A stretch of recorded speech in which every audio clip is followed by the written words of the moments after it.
या वर्षीच्या नैऋत्य मान्सूननं 9 जुलै रोजी संपूर्ण देश व्यापला। अरबी समुद्र, राजस्थान, हरियाणा आणि पंजाबमधील उर्वरित भागामध्ये नैऋत्य मान्सूननं चांगली प्रगती केल्यानं मान्सून संपूर्ण भारतामध्ये पोहोचला, जो साधारणपणे 8 जुलैपर्यंत दाखल होत असतो। मात्र यंदा मान्सूनला देशभर पोहोचण्यासाठी एका दिवसाचा जास्त वेळ लागला। सध्या भारतामध्ये मान्सूननं बहुतांश भागात विश्रांती घेतल्याचं चित्र आहे। जुलै महिन्याच्या सुरुवातीला आणि पहिले 8 ते 10 दिवस चांगला पाऊस बरसल्यानंतर मान्सूनचा ट्रफ म्हणजेच हा कमी दाबाचा पट्टा कमकुवत झाला। त्यामुळे एकूणच पावसाचा जोर कमी झालाय। जुलैच्या दुसऱ्या आठवड्यामध्ये देशातील जवळपास सर्वच भागांमध्ये मान्सूनचा जोर कमी झाल्यानं देशभरामध्ये तसेच बहुतांश प्रदेशांमध्ये सरासरीपेक्षा कमी पाऊस नोंदवला गेलाय। त्यामुळे महाराष्ट्रासह मध्य आणि दक्षिण भारतातील अनेक भागांमध्ये पावसाची मोठी तूट जाणवतीये। आज आपण याच सगळ्या मुद्द्यांवरून देशात मान्सूनचं आगमन झाल्यापासून किती पाऊस पडला, पावसानं उघडीप दिल्यानंतर भारतातील आणि आपल्या राज्यातील पावसाची तूट किती आहे, सर्वाधिक पावसाचे आणि जास्तीत जास्त पावसाचे तूट असणारे राज्यातील जिल्हे कोणते, अल निनो अधिक तीव्र होण्याचा अंदाज काय सांगतोय आणि जागतिक हवामान संघटनेनं कोणता इशारा दिलाय, यासोबतच भारतीय हवामान विभागानं पुढील 2 आठवड्यांसाठी कोणता हवामान अंदाज वर्तवलाय हेच या व्हिडिओच्या माध्यमातून पाहणार आहोत। नमस्कार, मी अमोल डोईफोडे आणि आपण पाहताय महाराष्ट्र टाइम्स ऑनलाईन। भारतीय हवामान विभागानं काल 16 जुलैला प्रसिद्ध केलेल्या प्रेस रिलीजमध्ये सध्याची हवामान स्थिती याचा अहवाल प्रसिद्ध केलाय आणि पुढील 2 आठवड्यांसाठी म्हणजे 16 ते 29 जुलै 2026 पर्यंतच्या काळामध्ये हवामान अंदाज जाहीर केलाय। मात्र तो समजून घेण्याआधी काही अत्यंत महत्त्वाच्या गोष्टी सांगतोय, त्या नीट समजून आणि काळजीपूर्वक लक्षात ठेवा। एव्हाना तुम्हाला त्याचा कायमस्वरूपी उपयोग होणार आहे, म्हणून तुम्ही त्याची नोंदही करून ठेवली तरी चालेल। तुमच्या स्क्रीनवरती तुम्हाला no data, no rain, unlisted, large deficient, normal excess, large excess असे काही वेगवेगळे रंगातील चौकोना शेजारील नावं दिसतील। त्याचा अर्थ काय ते आधी सांगतो।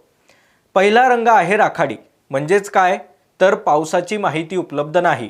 दुसरा पांढरा रंग म्हणजे पाऊस नाही आहे। तिसरा आहे स्किन कलर, म्हणजेच जो दर्शवतो की पावसाची नोंद झाली नाही आहे। चौथा आहे पिवळा रंग, जो पावसाची मोठ्या प्रमाणात तूट आहे हे दाखवतो। यानंतर आहे लाल रंग, जो पावसाची तूट आहे हे दर्शवतो। यानंतर येतो हिरवा रंग, जो दाखवतो की पावसाचं प्रमाण सामान्य आहे। यानंतर आहे आकाशी निळा रंग, जो जास्त पाऊस किंवा मुसळधार पाऊस झालाय हे दर्शवतो। आणि शेवटचा रंग आहे गडद निळा, जो अति जास्त म्हणजेच मुसळधार पाऊस झाल्याचं संकेत देतो। आता या सगळ्या चौकोनांसमोर तुम्हाला त्याचे टक्क्यांमध्ये प्रमाणही दिलेलं आहे। त्यावरून तुमच्या भागामध्ये किंवा यापुढे मी तुम्हाला जेवढे नकाशे दाखवेल त्यात किती पाऊस आहे किंवा नाही हे समजण्यास तुम्हाला मदत होईल। आता वळूयात सर्वात महत्त्वाच्या अल निनोमुळे देशात निर्माण झालेल्या पावसाच्या तुटीकडे। देशातील भारतीय हवामान विभागाने दिलेल्या माहितीनुसार 16 जुलैच्या माहितीनुसार 9 ते 15 जुलै या काळामध्ये देशातील एकूण पाऊस सरासरीपेक्षा 51% कमी राहिलाय। विशेषतः मध्य भारत आणि दक्षिण द्विकल्पीय भागामध्ये पावसाची तीव्रता कमी होती। तर मान्सूनच्या याच हंगामातील एकूण स्थिती बघितली तर 1 जून ते 16 जुलै 2026 दरम्यान देशभरातील एकूण पाऊस हा सरासरीपेक्षा 24% कमी नोंदवला गेलाय। या काळात सरासरी 304.2 मिलीमीटर पाऊस पडत असतो, मात्र आतापर्यंत केवळ 231.2 मिलीमीटर पाऊस पडलाय।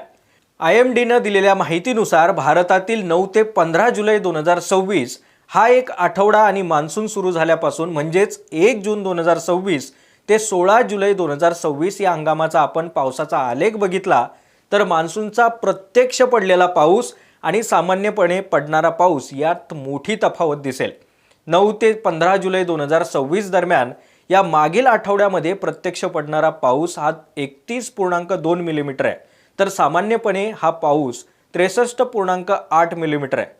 त्यामुळे या आठवड्यामध्ये तब्बल 51% पावसाची तूट निर्माण झाली आहे। तर 1 जून 2026 ते 16 जुलै 2026 म्हणजेच हा संपूर्ण मान्सूनचा जर आपण विचार केला तर मान्सून सुरू झाल्यापासून मान्सूनचा प्रत्यक्ष पडलेला पाऊस आणि सामान्यपणे पडणारा पाऊस यात 24% एवढी मोठी तूट आहे। मागील आठवड्यामध्ये संपूर्ण देशात एकूणच चित्र जर बघितलं तर पूर्व आणि ईशान्य भारतामध्ये याच काळामध्ये चांगला पाऊस झालाय। तर उत्तर आणि पश्चिम यासोबतच मध्य भारतामध्ये पावसाची बरीच कमतरता दिसून आली आहे। त्यामुळे संपूर्ण देशामध्ये 51% पावसाची तूट निर्माण झाली आहे। तर एकूणच आपण जर दीड महिन्यांचा मान्सूनचा आलेख बघितला आणि त्याचा विचार केला तर या दीर्घ काळामध्ये दक्षिण, पश्चिम आणि मध्य भारतामध्ये चांगला पाऊस झालाय। मात्र उत्तर भारतातील काही राज्य जसं की पंजाब, हरियाणा, दिल्ली, यूपी, जम्मू काश्मीरमध्ये पावसाची लक्षणीय कमतरता जाणवल्याचं पाहायला मिळतंय। त्यामुळे येणाऱ्या काळामध्ये इकडे चांगला पाऊस झाला नाही तर परिस्थिती बिकट होऊ शकते। गेल्या आठवड्यात मध्य प्रदेश आणि उत्तर प्रदेशच्या आसपास तयार झालेलं कमी दाबाचं क्षेत्र पुढे उत्तर प्रदेशच्या दिशेनं सरकलं आणि 11 जुलै रोजी कमजोर झालं। यामुळे उत्तराखंड आणि पश्चिम उत्तर प्रदेशमध्ये 9 आणि 10 जुलैला काही ठिकाणी अतिवृष्टी झाली। हिमाचल प्रदेशमध्ये 10 जुलैला अतिवृष्टी झाली तर पूर्व उत्तर प्रदेशमध्ये 10 ते 13 जुलै दरम्यान मुसळधार पाऊस झाला। गेल्या आठवड्यात आसाम, मेघालय, मध्य महाराष्ट्र, उपहिमालयीन पश्चिम बंगाल आणि सिक्कीम, ओडिशा, बिहार, ईशान्य भारतातील काही राज्य या भागांमध्ये काही ठिकाणी जोरदार ते अतिजोरदार पाऊस झाला। 9 ते 15 जुलै या आठवड्यात देशभरामध्ये पावसाची मोठी घट झाली असून सरासरीपेक्षा 51% कमी पाऊस नोंदवला गेलाय। मध्य भारत आणि दक्षिण द्वीपकल्पामध्ये सर्वाधिक तूट दिसून येते। अनुक्रमे 76 आणि 77% एवढा कमी पाऊस पडलाय। संपूर्ण मान्सून हंगामाचा जर विचार केला म्हणजेच 1 जून ते 16 जुलै याचा विचार केला तर देशामध्ये 24% पावसाची तूट आहे। पूर्व आणि ईशान्य भारतामध्ये हंगामातील तूट ही 36% असल्यानं त्या भागातही मान्सून अपेक्षेपेक्षा कमकुवत राहिलाय। तर 16 जुलै 2026 या एका दिवसाचा आपण विचार केला तर 2 राज्यांमध्ये अतिप्रमाणात पाऊस झाला असून तो देशाच्या 60% एवढा आहे। एका राज्यामध्ये जास्त पाऊस झालाय त्याचं क्षेत्र आहे 3%, 2 राज्यात सामान्य पाऊस झालाय ज्याचं क्षेत्र आहे 1%, 5 राज्यांमध्ये कमी पाऊस झालाय ज्याचं क्षेत्र आहे 9% आणि 21 राज्यांमध्ये कमी पाऊस झालाय त्याचं क्षेत्र आहे देशाच्या 76% एवढा। म्हणजेच पावसाची सर्वात जास्त तूट आहे। 5 राज्यांमध्ये पाऊसच पडला नाहीये याचं क्षेत्र आहे 4%। तर 16 जुलै 2026 पर्यंत भारतातील दक्षिण पश्चिम मान्सूनची स्थिती पाहिल्यास गेल्या 24 वर्षांमध्ये एवढा कोरडा मान्सून कधीच नव्हता। वर्ल्ड मेटेरोलॉजिकल ऑर्गनायझेशन म्हणजेच जागतिक हवामान संघटनेनं देखील अल निनो अधिक तीव्र होण्याचा अंदाज दिलाय। यामुळे उष्णतेच्या लाटा, दुष्काळ, अतिवृष्टी आणि इतर तीव्र हवामान बदलांचा धोका वाढतोय। त्यामुळे संभाव्य परिणामांचा सामना करता यावा यासाठी जगातील देशांना पूर्णपणे तयार होण्यास समन्वय आणि हवामान माहिती सेवा यासोबतच पूर्वसूचना अधिक वेगानं देण्याचं काम करते।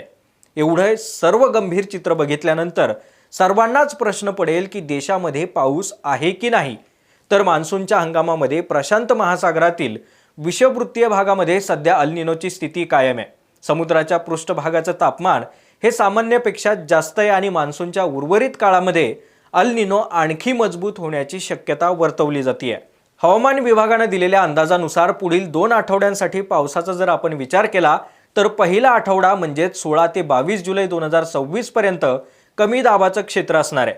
तर बंगालच्या उपसागरातील कमी दाबाचं क्षेत्र पुढील 2 दिवसांमध्ये उत्तर पश्चिम दिशेनं सरकून ओडिशा आणि गंगेच्या खोऱ्यातील पश्चिम बंगाल भागातून पुढे जाणार आहे आणि हळूहळू कमजोर होईल। त्यामुळे जम्मू काश्मीर, हिमाचल प्रदेश, उत्तराखंड, पंजाब, हरियाणा, दिल्ली आणि उत्तर प्रदेशमध्ये काही ठिकाणी जोरदार ते अतिजोरदार पावसाची शक्यता वर्तवली गेली आहे। IMDच्या अंदाजानुसार 16 ते 29 जुलै दरम्यान पूर्व आणि ईशान्य भारतामध्ये पावसाचा जोर जास्त राहण्याची शक्यता आहे। महाराष्ट्राच्या कोकण, मध्य महाराष्ट्र आणि विदर्भामध्ये काही दिवस जोरदार पावसाची शक्यता आहे। भारतीय हवामान विभाग पुणे येथील हवामान संशोधन आणि सेवा केंद्राचे माजी प्रमुख असलेले KS होसाळीकर यांनी दिलेल्या माहितीनुसार आज 17 जुलैला पूर्व मध्य भारतामधील काही भागांवर कमी दाबाच्या प्रणालीचा प्रभाव दिसून येतोय। या भागांमध्ये छत्तीसगड, पूर्व मध्य प्रदेश, पश्चिम बंगालचा काही भाग, झारखंड, ओडिशा आणि पूर्व विदर्भाचा काही भाग यांचा समावेश आहे। या परिसरामध्ये अनेक स्तरांमध्ये ढग पसरलेले असल्यानं सक्रिय हवामान प्रणालीचे संकेत मिळत आहेत। यासोबतच महाराष्ट्रातील घाट भागांमध्ये विशेषतः सह्याद्री पर्वत रांगांमध्ये स्थानिक पातळीवरती वादळी पावसाचे ढग तयार होताना दिसून येत आहेत। त्यामुळे घाट परिसरामध्ये अचानक मुसळधार पाऊस, विजांचा कडकडाट आणि जोरदार वाऱ्यांचीही शक्यता आहे। मात्र तुर्तास तरी देशातील अनेक भागांमध्ये मान्सूनचा पाऊस अजूनही सरासरीपेक्षा कमीच आहे। अल निनो सक्रिय असला तरी स्थानिक हवामान प्रणालींमुळे काही भागांमध्ये अतिवृष्टी होऊ शकते। मंडळी, ही संपूर्ण माहिती हवामान विभागाकडून मिळालेली आहे, तेव्हा आपल्या शेतकरी बांधवांना सतर्क करण्यासाठी ही माहिती, हा व्हिडिओ जास्तीत जास्त शेअर करण्याचा प्रयत्न करा। कारण पावसाची कमतरता पुढील काळामध्ये पिकांवर आणि पाणीसाठ्यावर मोठा परिणाम करणारी स्थिती आहे। व्हिडिओतील माहिती आवडली असेल तर लाईक करा आणि आमच्या महाराष्ट्र टाइम्सच्या यूट्यूब चॅनलला सबस्क्राईब करा। सोबतच आम्ही सर्व सोशल मीडिया प्लॅटफॉर्म्सवरती आहोत। आमच्या फेसबुक आणि इंस्टाग्राम पेजलाही फॉलो करा।